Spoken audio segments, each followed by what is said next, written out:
Okay, today we are having another double teaching. I think it's going to be like this for at least 2 or 3 more weeks because there's a lot to share at this time of year. Okay.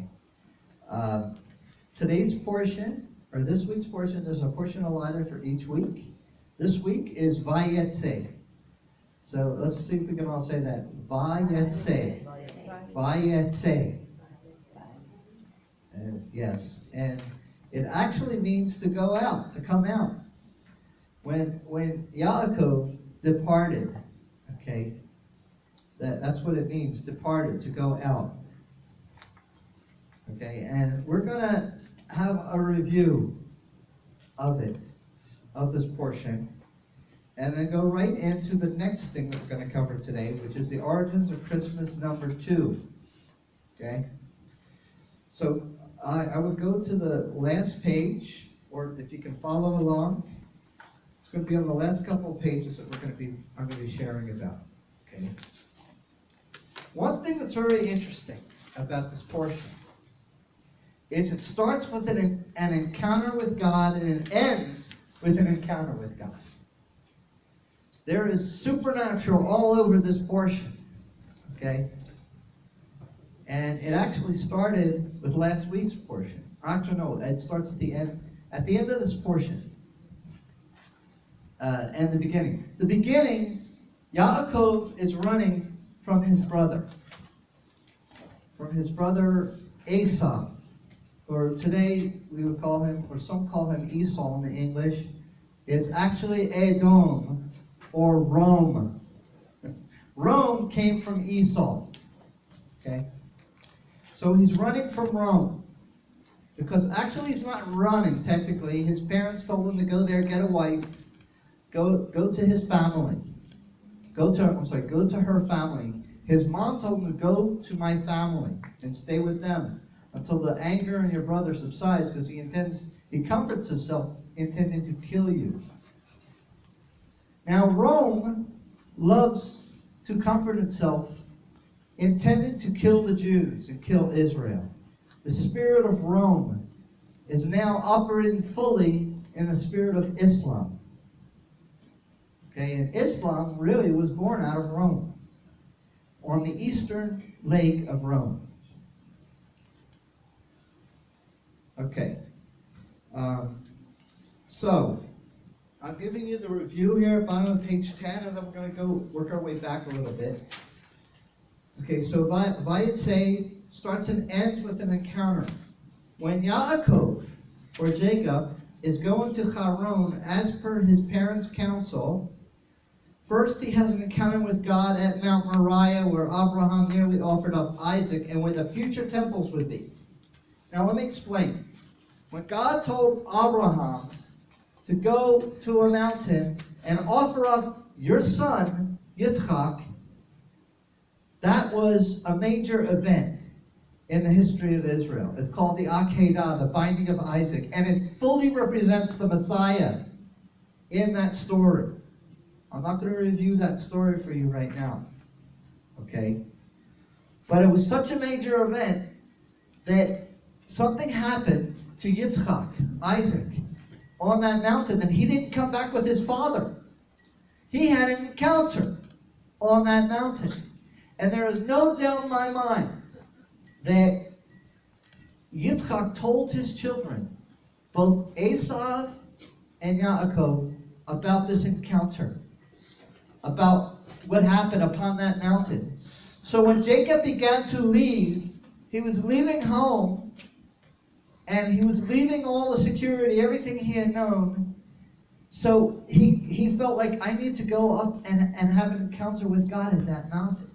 So he goes up to Mount Moriah, the same place where Abraham nearly offered up Yitzchak, and later would be owned and brought by David, King David, the threshing floor of Araunah, and then later would become the place of both temples, and in the future, Messiah's temple will be there. So that is a very special place. And guess what? He goes there and he has an encounter. So he has a dream. What did he have? He had a dream. He had rock pillows he was lying down and he has a dream, and he dreamed of a spiral ladder leading to heaven. In this dream, God reiterates the promises and blessings he gave to Abraham and Yitzchak. Every one of us need to have an encounter with God. And what is that encounter? That encounter is believing in Yeshua and meeting Yeshua. But more than that, we need to keep on encountering him. We have to be hungering and thirsting for an encounter with him.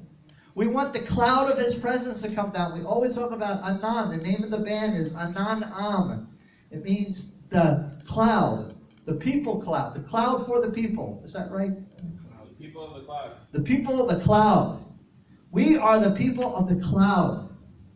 The glory of the Lord is with us, and he is inside of us. He said, I will never leave you or forsake you. Okay, so that's the goal, is to have that encounter with the Lord. And when it happens, it's to strengthen us because it's difficult times lie ahead. Okay, so the spiral ladder, what does that mean? I taught about this many weeks ago, that actually the word for ladder, and I think it's on, I think I have it in here. It's said sulam. It's on top of page 3 of your notes. Now, the root of sulam, okay, the root of sulam is literally, and I don't have it here, but it means to climb up, but more than to climb up, it means that you're ascending up. Okay? Our goal is to climb the ladder and ascend upwards toward God. And it's circular. Why is it circular? Because it's in a cycle. All the times of God, the appointed times throughout the year are in a cycle. Okay, of the year. And each cycle you're going higher and higher. You know, you're unscrewing something from a bottle or from a soda. You're going counterclockwise and it's getting higher and higher until it comes off. Well, it's the same principle. This is the ladder. It's a circular ladder. It's not an escalator. It's not steps going up. It's like around, going up and around. They were also in the temple. See, all this is happening for a reason. In the temple, there was also these ladders that went up 3 levels, like the 3 heavens. Okay? Okay, so our goal is to ascend up. We're supposed to be ascending up, and we're supposed to be going into heavenly places. What does it say in the scriptures? That we sit with Messiah in heavenly places? That's all of us. That's believers. So we should be climbing the ladder. If we're not doing anything, we're saying, you know what, I like it down here. It's comfortable. That's what God says. Okay, well, that's all you'll ever get. That's as close as you'll get to the Lord. But we have to keep ascending up. We have to keep going up. You know what? It's exciting because you're going up and you're going to meet the Lord. I mean, that should be pretty exciting, don't you think? I want to go up and meet him. I want to see him. He's the one that totally accepts me. If everybody rejected me, even my mother and father, he accepts me. No matter how everybody thinks what I've done, that they might be disappointed in me, you know what? God is never disappointed. He loves us unconditionally. His total acceptance. He gave his life for every one of us. His love so intense we don't even know. That love. That is what we're trying to learn in this life, is that love. So, in this dream, God also promised, like he told Abraham and he told Yitzchak his son, and now he's telling Yaakov, Jacob, he says, I have promises and blessings that he gave to Abraham and Yitzchak. Every one of us have to have that encounter with God. Now, what does he do right after that? Okay, he makes 6 vows. Now, let me just read real quick the 6 vows. Okay, I think we're on page 4 of your notes. They're called the 6 ifs. Does everybody have a copy of the teaching? You want a copy of the teaching thing? Okay. They're all gone. Oh, they're all gone. Okay. Sorry. Can you share it with Jose, maybe? Here. Wait, there's one. It's on the I screen. see it, I see it. It's not. Oh, okay. All right. The 6 ifs.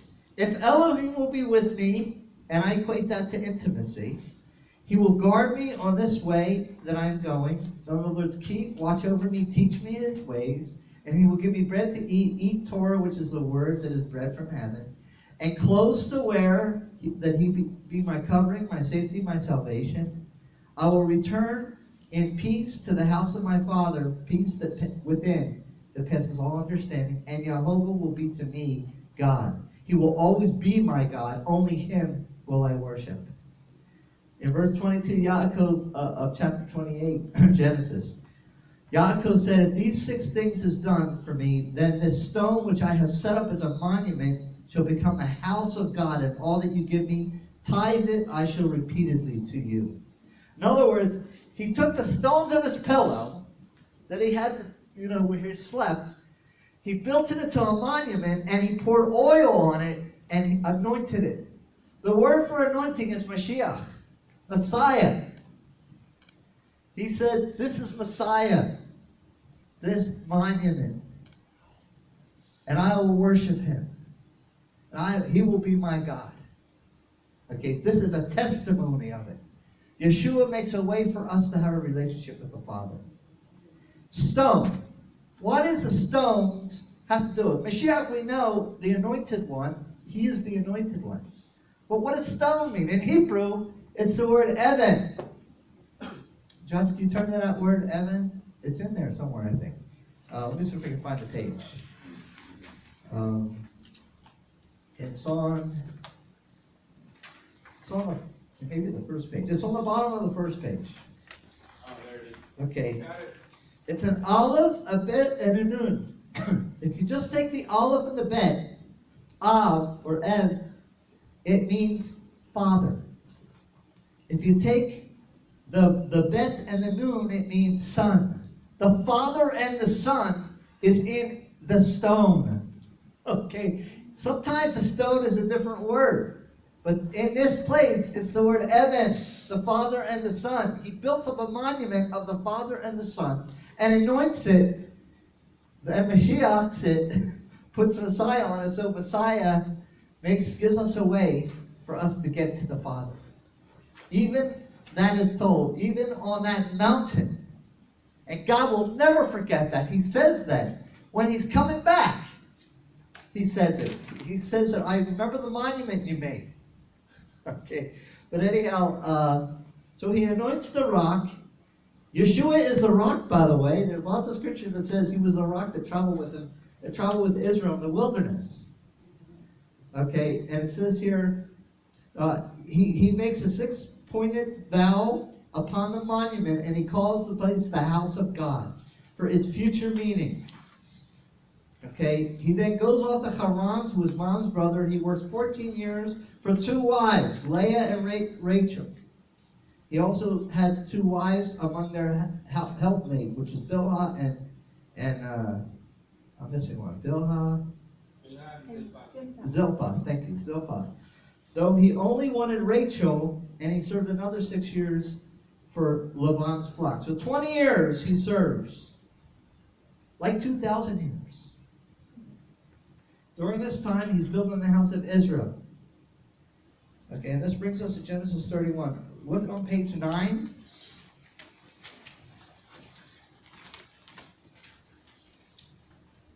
What happens? It's time for Yaakov. God tells him to leave Laban. After serving him 20 years. 14 years for 2 wives, and 6 years for the flock. To work for Laban is his name. Laban's flock. Laban actually means whitened. He's a type and shadow of the one who comes like an angel of light. Okay? Laban is a type and shadow of the Antichrist, the false Messiah. Okay? But more than that,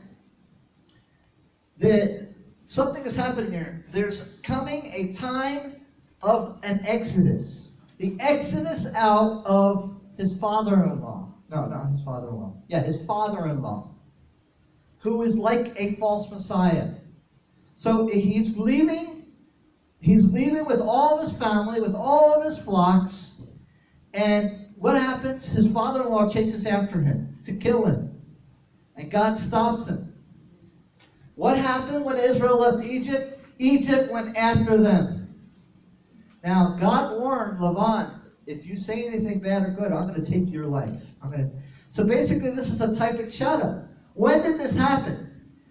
Yaakov left when he was shearing his flocks. When he was shearing, when Laban was shearing his flocks, taking the skin off, the wool, thank you, the wool. Okay, so this is pretty amazing, okay? He left exactly about the time that Israel left Egypt, okay? So all this is happening over and over again, and he's a type and shadow of Israel leaving Egypt, okay? You see what I mean? Jacob leaving the house of his father-in-law, the idol worshippers, okay? And something else happened, okay? Rachel, the one that he loved, was an idol worshiper, okay? She may have repented at the end, but she bore Joseph. But she brought, when they left, she took all of her father's household gods with her. So he was looking for his household gods, and she hid him.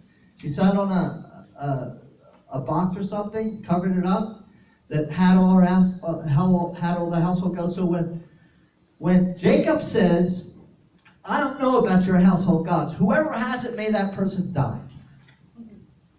So she wanted the household gods, so she sat on a box that had him. She put him in there, and she covered it up. And when Laban came to her, he was checking through the tent looking for his household gods. When Laban came to her, she said, the way of women is upon me. So she didn't get up. He didn't check, because they knew back then the way of women. I better not touch her.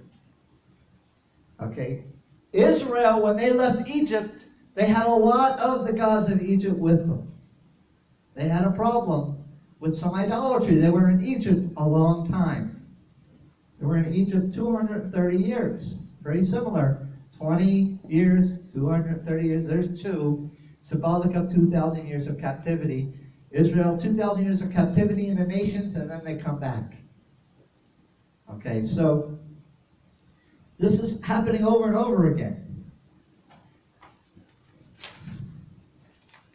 Okay, so I wanted you guys to see that. It's a pretty cool thing that this is happening again. Okay, that these pictures are planted. God has a timetable, and he's doing things by this timetable.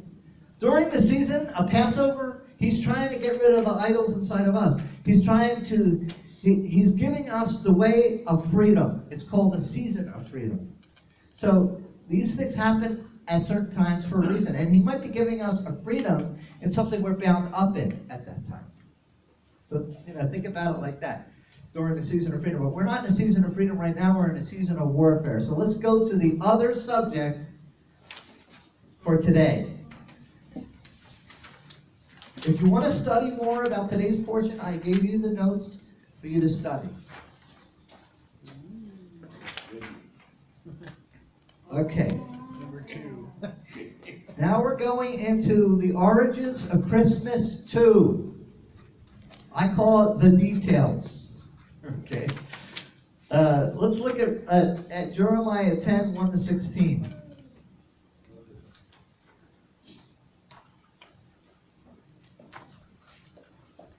Hear the words which Jehovah speaks to you, O house of Israel. Thus says Jehovah, do not learn the ways of the nations. Do not be terrified by the signs of the heavens, although the nations are terrified by them. For the customs of the peoples are delusion, because it is wood cut out of the forest, the work of the hands of a craftsman with a cutting tool. They decorate it with silver and with gold. They fasten it with nails and with hammers, so that it will not totter. Like a scarecrow in a cucumber field are they, and they cannot speak. They must be carried. because they cannot walk. Do not fear them, for they can do no harm, but nor can they do any good. There is none like you, O Lord. You are great, and great is your name and might.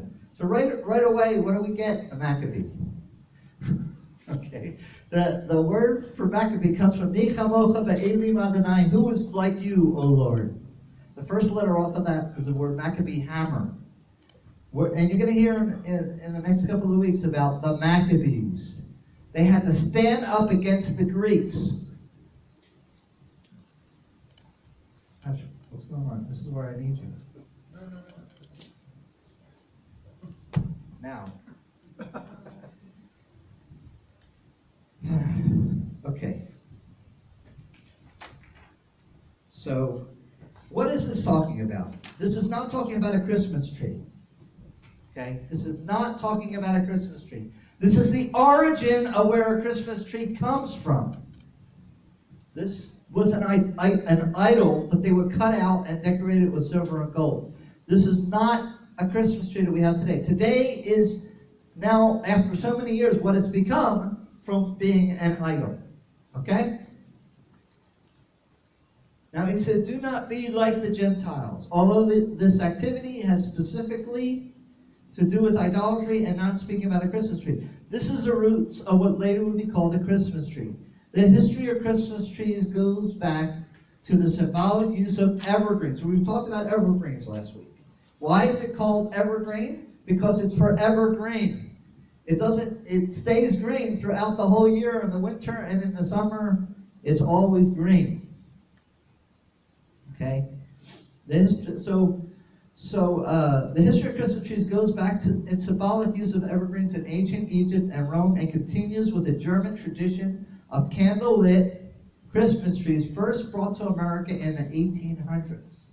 Long before the advent of Christianity, plants and trees that remained green all year had a special meaning to people in the winter. Just as people today decorate their homes during a festive season with pine, spruce, and fir trees, ancient peoples hung evergreen boughs over their doors and windows. In many countries, it was believed that evergreens would keep away witches, ghosts, evil spirits, and illness. Do you know that Christmas trees are grown in all 50 states, including Hawaii and Alaska?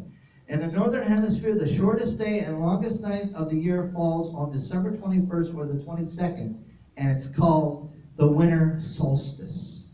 Many ancient people believed that the sun was the god, and that winter came every year because the sun god had become sick and weak. They celebrated the solstice because it meant that at last the sun god would begin to get well.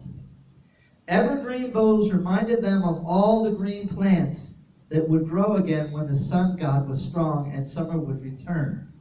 The ancient Egyptians worshipped a god called Ra, who had the head of a hawk and wore the sun and a blazing disc in his crown.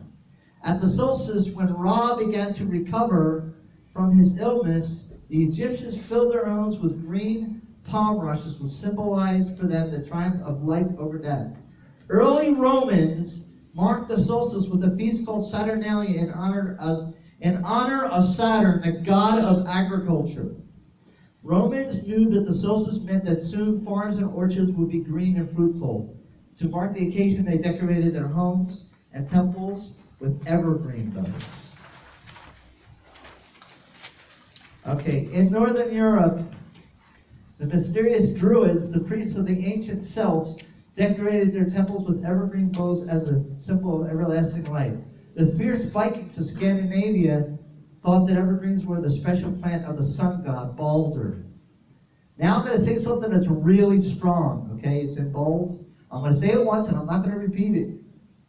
In ancient pagan rituals, the evergreen tree is a phallic symbol representing the erect male organ, with the balls and tinsel representing the testicles and semen, while the wreath is symbolic of a woman's vaginal opening, and the red bow usually placed on it was symbolic of the blood that issues from it during childbirth. These symbols have nothing to do with the message of our Lord's saving grace or even his birth. Okay, there's different traditions as to how the Christmas trees came from Germany and to America. You can read that on your own. Okay, and it covers the rest of this page. Okay, go to the top of page 3. Okay, here we're going to outline 12 Christmas traditions that share origins with the pagan religion. Let's start off with holly. There's the holly, there's the mistletoe. I'm probably saying it wrong. Is that how you say it, holly? Deck the halls with boughs of holly. La la la la la la la la. Holly, mistletoe, ivy, laurel wreaths, Odin. Some of us who have watched the Marvel series on Thor, Odin is his father. Romans gave gifts to Saturnalia, wassailing, green leaves and red berries, group singing, the Yule log, the winter solstice, and candles.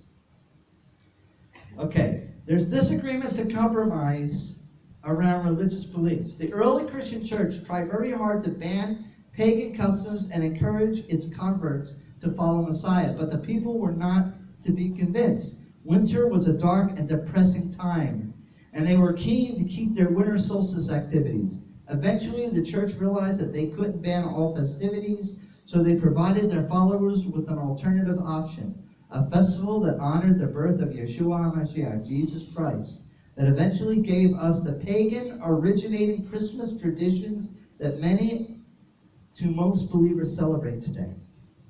The pagan origins of holly.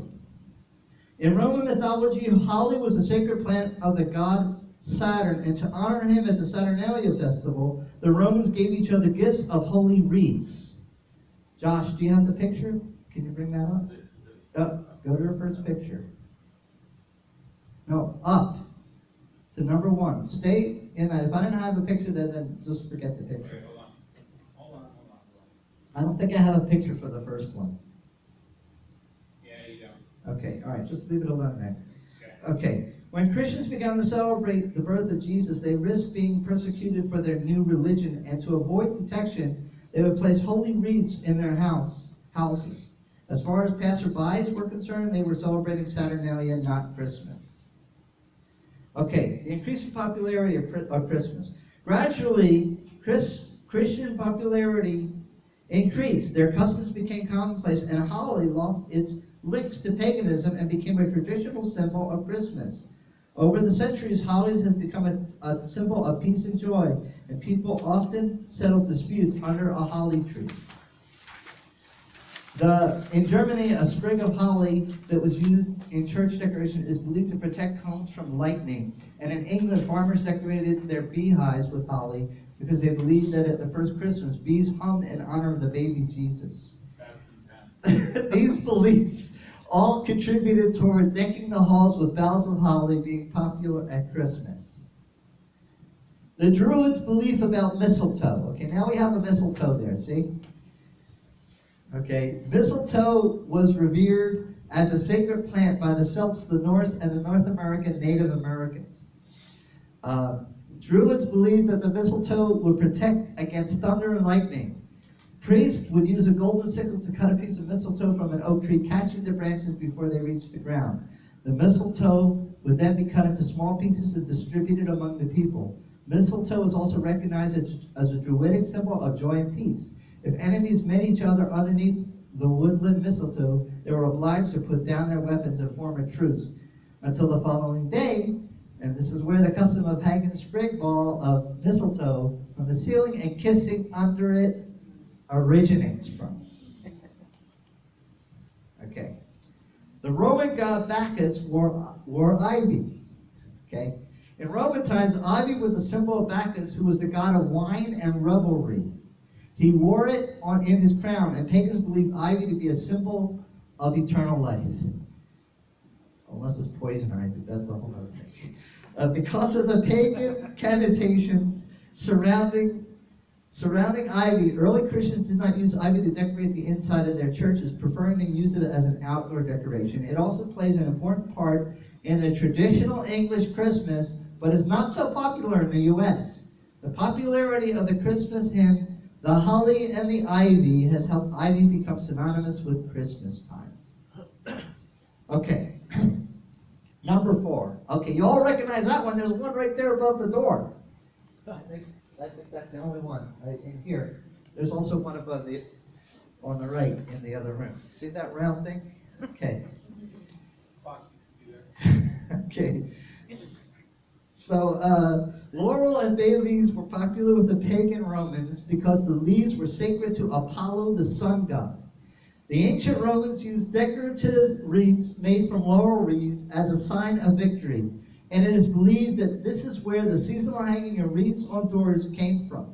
In Northern Europe, laurel leaves were not commonplace, and instead, evergreen branches were gathered and used to decorate houses at Christmas, either as swags or shaped into wreaths. Probably the most common evergreen used today is a Christmas tree, whose origins are more Victorian than pagan. But wreaths and swags still play an important part of our decorating, even though they are nowadays often made from artificial materials.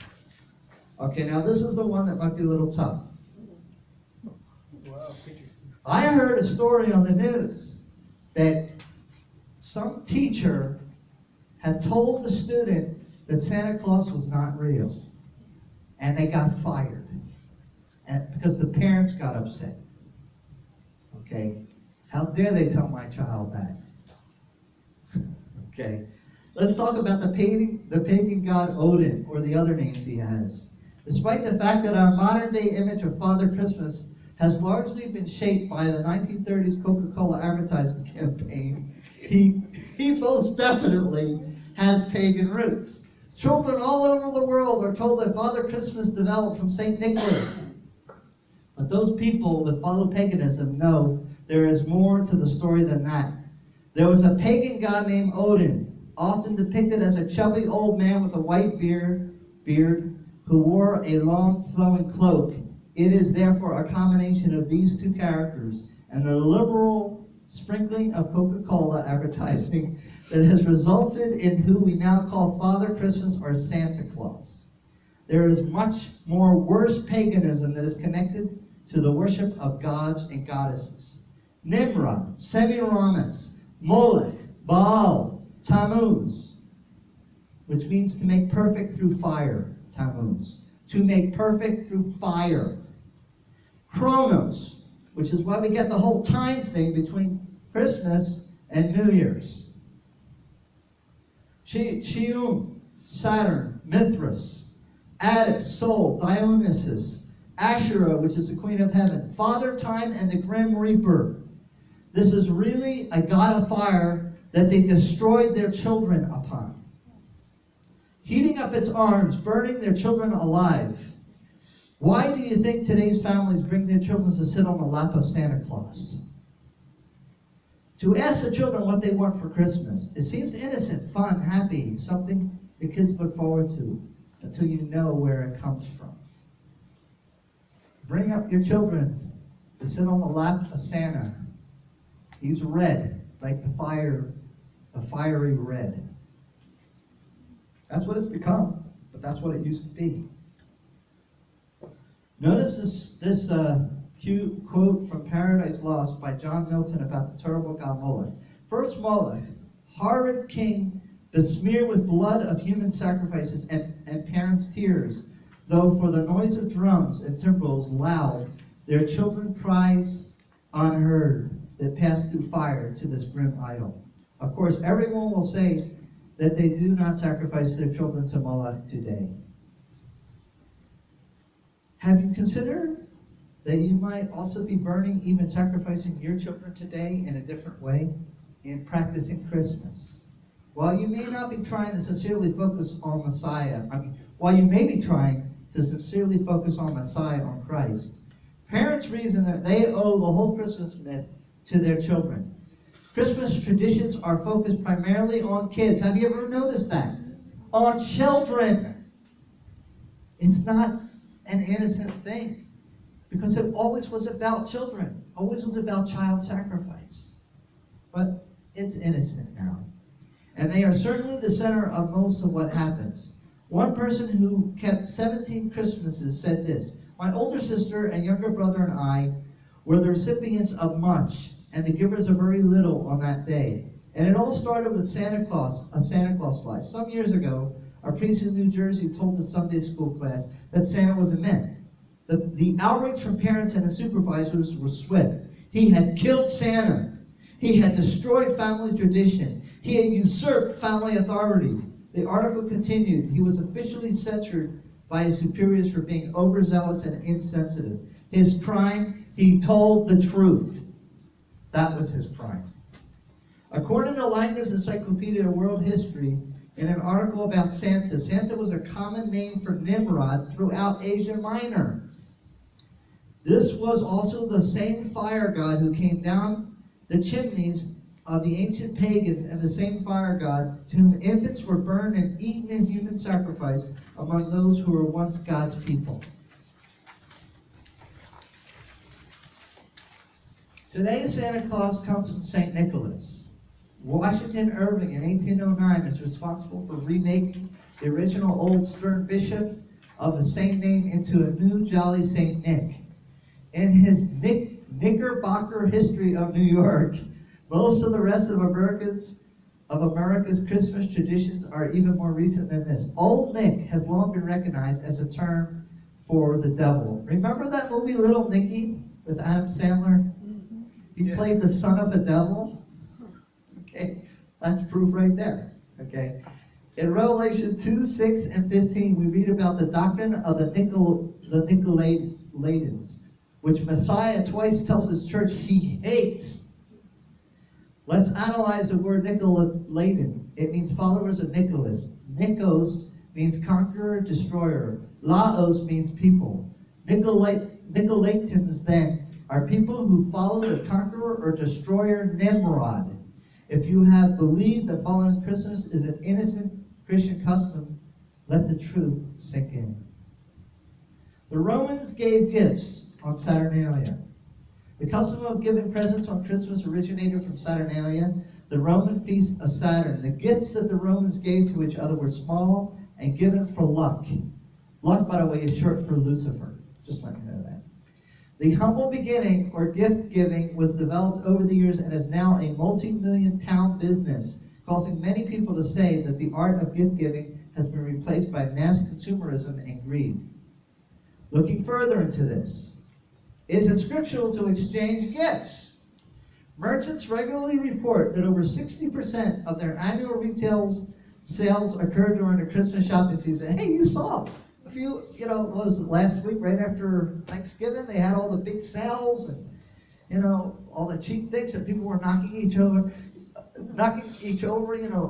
person over for a TV. Okay, now this is very interesting. In one city, someone put up this Facebook, and I got it, and they showed, people, knocking over other people to get a TV.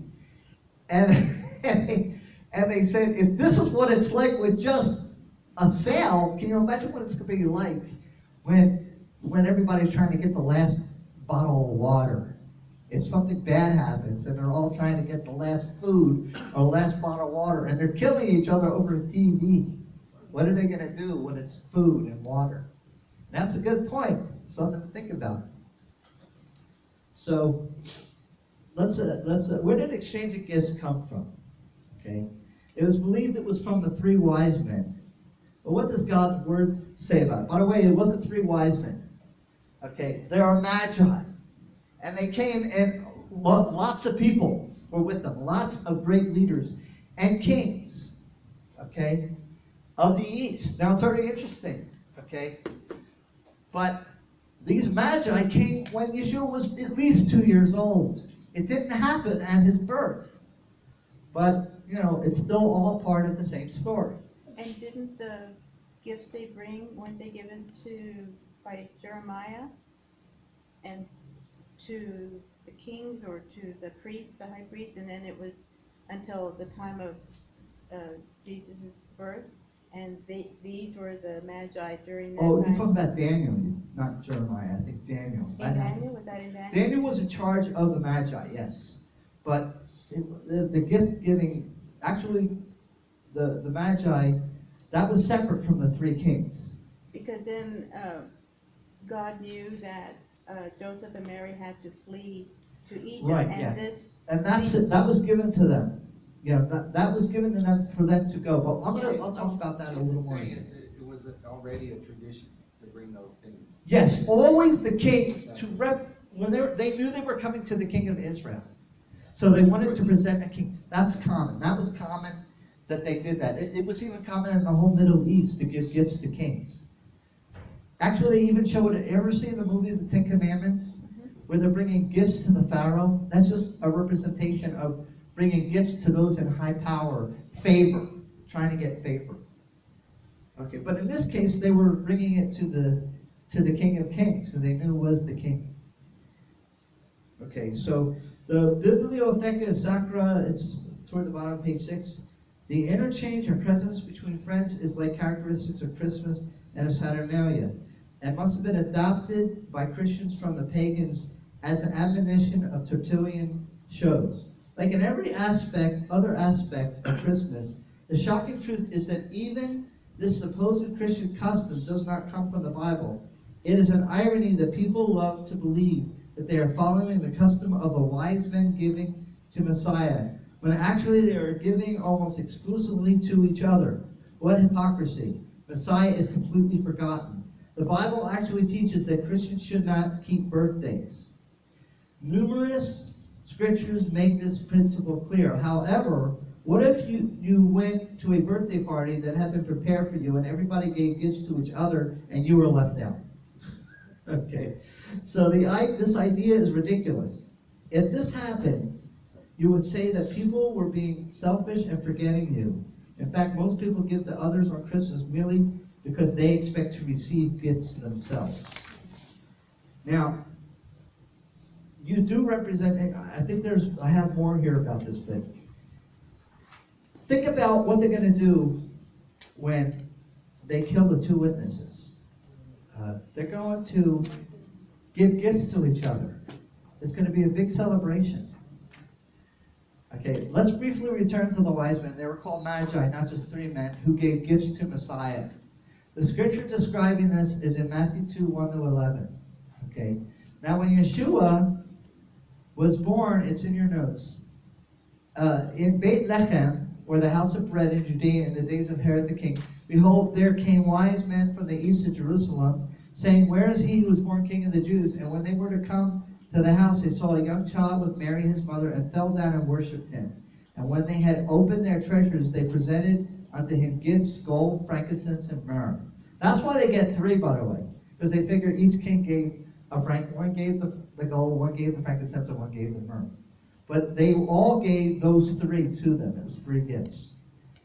It is commonly supposed that these were birthday presents for baby Jesus, but is this what the Bible says? Absolutely not. First, it is important to note that they did give gifts to Yeshua. They did not stand in his presence and exchange gifts among themselves or give them to others. The gifts were presented unto him. Also, they arrived well after his birthday. This is another reason that this could not have been birthday presents. It was at least 2 years after Yeshua's birth that these magi came. Now this is the answer to your question that you had asked. The long-standing ancient custom in the East was to present gifts when coming before a king. These men understood they were in the presence of the King of the Jews. The Bible carries many examples of people sending gifts to kings and presenting them upon arrival into their presence. This custom is common today when ambassadors or others came into the presence of the world leaders. Now, I need to tell you that we know that Daniel was in charge of the Magi, and he taught them. Now, we have the book of Daniel, but there's a lot of stuff that he probably saw and knew that was not written in a book. He probably knew that one day a star would appear, it would be the glory of God, and that he needed to teach his Magi to go and give homage to the king when he comes. But, so they were following, looking for that star, looking for that glory to appear. It was literally the glory of God that led them there. Okay, finally, there's a comment here from Adam Clark's commentary, states what really happened. They presented unto him gifts. The people of the East never approached the presence of kings or great personages without a present in their hand. This custom is often noticed in the Old Testament and still prevails in the East. And in some of the newly discovered South Sea islands, gifts were customarily presented to kings. What could be more plain? Okay, I know we're getting short on time here. I'm going to try and finish this. Wassailing. Wassailing is an ancient... Josh, we're up to wassailing here? Yep. Bring out your eggnog. Hey, wait a minute, I like eggnog. Uh-oh. Okay. Wassailing is an ancient custom that is not seen very often today. The word derives from the Anglo-Saxon phrase was-hal, which translates to good health. In other words, let's drink. The wassail drink was originally made from mulled ale, curdled cream, roasted apples, eggs, spices, and sugar, and was served from large silver bowls that may be holding as much as 10 gallons. A modern-day alternative to this would be mulled wine, red wine, and spices that served hot. Perhaps this is where people today get the eggnog tradition. Of course, it's not ordinary eggnog, it's spiced. It's okay for you to have eggnog, but I'm just telling you where it all started, okay?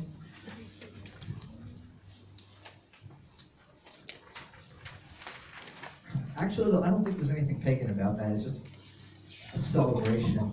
You ruined eggnog for me. Okay, number 8. Top of page 8. I don't even know that. Okay, pagans love green leaves and red berries. Okay, the traditional Christmas colors of red and green are complementary colors that represent fertility. Pagan-derived decorations that are still seen at Christmas time include green leaves and red berries of holly, mistletoe, and wreaths. Red and green are the traditional colors for Christmas tree baubles.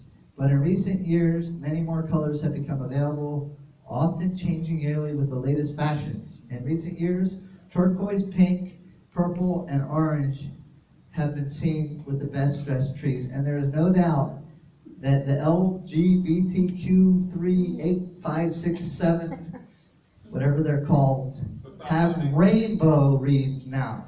Okay. Yes. You got something to say, Josh? Just speak loud. The phone's picking it up. Okay. All right. The pagans sang on the winter solstice. I shared this last week. I'll share it again. Carols have been sung for thousands of years, but they were not originally Christmas carols. Originally, they were pagan songs that were sung at the celebrations surrounding the winter solstice festival. Remember, carolers were originally nude singers engaging in licentiousness in the streets. The word carol actually means a song or dance of joy and praise without any clothes on. They were written and sung during all 4 seasons, but it was only the tradition of singing them at Christmas that survived. But didn't they get that from King David? No. Okay, now the Yule log. Okay, there's a burning log there. Yule log is a reminder of the times when European pagans would have bonfires during winter solstice, thereby symbolizing the return of the sun with the days starting to get longer again. Acquiring a Yule log. The Yule log played a major role in Yule festivities, with a piece of the previous year's log being saved to start the fire for the following year. Traditionally, it was considered unlucky to buy a log, and instead it was harvested from the householder's land or received as a gift. Once brought into the house and placed ceremoniously in a fireplace, it was decorated with greenery, smothered with alcohol, and dusted with flour before being set on fire. The log would then burn all night before smoldering for 12 days. Yule was celebrated by the pagans of Northern Europe from late December to early January for centuries. When you offer Yuletide greetings, you were acknowledging the celebration. Yule logs were traditionally lit to honor the god Thor. Okay, the holiday would continue until the Yule log burned out, which usually took as many as 12 days. Thus, we get the 12 days of Christmas. Even an early form of Santa Claus can all be traced back to ancient Yule celebrations. Yule log mythology. Celtic mythology told the stories of the Oak King and Holly King, and the oak representing the time of the winter solstice to summer solstice, and the holly representing the time from the summer solstice to winter solstice. Today, Yule logs are often represented by a chocolate-covered Swiss roll cake, sprinkled with icing, sugar to represent the flour that was dusted on the log before burning, and decorated with small plastic sprigs of holly. Fa la la la la la la la. The pagan holiday adapted to Christianity. Number 11. We're almost done. There's a few more. Winter solstice was celebrated all over Europe, and as nobody was really sure when Yeshua was actually born. Why? Because they were on the wrong calendar. That's why. We talked about that a few weeks ago. We actually showed how to find when Yeshua was born. Okay, early Christians altered the existing pagan festivities to celebrate the birth of Yeshua HaMashiach during the same time. In December, the sun appears to rise at the same point as the horizon as for 3 consecutive days beginning on the 22nd, and then miraculously on the 25th, it appears to move. Our ancient ancestors watched this and celebrated the fact that the days were now beginning to get longer and the dark night shorter. It is hard for us to understand how important sunlight was to our ancestors. They didn't have all the stuff we got, all the lights, and how it affected their quality of life. Typically, people would live and work during daylight hours, so the long and dark winter months must have seemed never-ending. Also, they would have been relying on their store of grains and crops from the previous summer to tide them over for the following year, and would be eager to plant new crops and receive some fresh food to eat.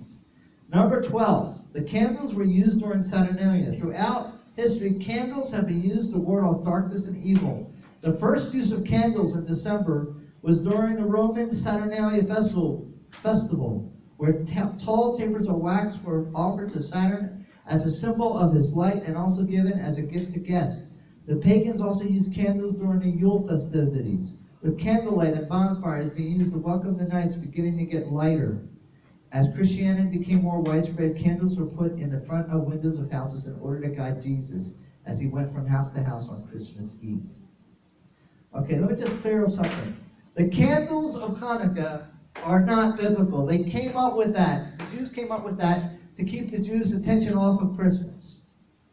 So they came up with the Hanukkah, or the 8-branch menorah.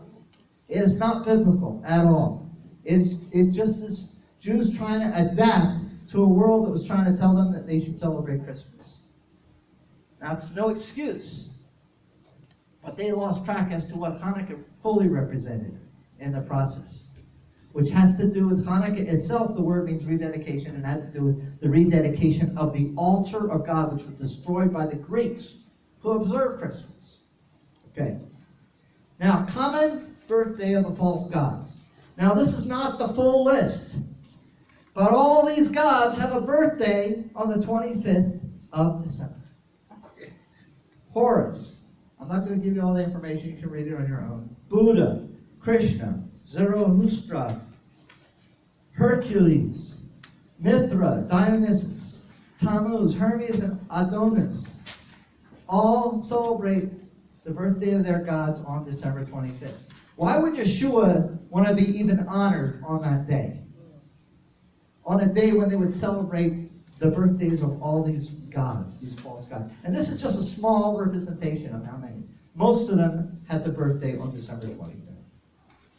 So, what does it say for us? Do we compromise? Or do we follow the truth? It's up to you. It's between you and the Lord. I'm not going to tell you what to do or what not to do. It's not my right to do it. It's how much you want of the truth. The truth will set you free. The lie will keep you deceived and keep you limited. But we are all people of the truth. So you choose for yourself. And I know most of the people in here don't celebrate it anyhow. But, just to let you know what it's all about, where its roots are. Okay, and obviously, a lot of people love it. It's traditional. They've been taught it from the parents and from the grandparents, and we taught it about it. It's hard to get out of traditions. But if you know where it comes from, and you know that it grieves the Lord, you should consider that. next week, we'll finish up the stuff about Christmas. I thought this was going to be the end of it, but then I realized there's still New Year's. And why is there so much partying and so much drinking? It all is actually connected to the way they used to celebrate Christmas. It has to do with Chronos and all that. That moves with one God that is the God of time, and it's all connected. This last period between Christmas and New Year's. That's why New Year's was turned into the beginning of the year. Okay. Yes. When we were talking about the light and everything, in Poland, around that area, is the highest percentage of depression in the world Yeah, I believe it. I believe it. because of the darkness, because they don't have the light that we have. That's where the depression falls them. And you know, all this comes out of fear. All these traditions, all these pagan things. But what do we start with today? We are the moon. We're the ones that bring light. But if we adopt these things of Christmas, we are adopting darkness into our light and making us kind of like you put a couple filters over light, dark filters. So, like, it could be red filters or green filters. So, Abba, in the name of Yeshua, Lord. Abba, I ask, Lord, that you, not just this teaching, but also the teaching on VAI'YETZE, Abba. This is a time, Lord, we need to trust in you. You are going to get us through. You're going to take us through it, Abba. The darkest time of the year, Lord, even the darkness is light to you. Bring us through. And help us to keep our hearts pure, keep our soul pure. Abba, actually keep our altar clean. Our altar that we rededicated as the word Chanukah. We dedicate our altars, our hearts to you. That it would not be made impure by the things we see, even by the lust of the flesh and the pride of life. But the temptations that are around us, that want to take us out, that war to steal our soul. Abba, may we overcome. May we resist the temptation, and may we resist the thought to do evil, Abba, to do wrong, even if we don't fully understand. Lord, I ask that you give us the wisdom. Lord, you say you gave us the Holy Spirit, Lord, and the Holy Spirit, and we know we have the Holy Spirit because it convicts us of sin. Abba, I ask that you convict every soul, Lord, even those that might be watching on YouTube by next week, Abba, to change their ways, to not give into it, convict their souls. But because it says, as you said, they cut out a tree. It has no power to do any evil, but it has no power to do any good either. So therefore, there's no value in it. In the name of Yeshua.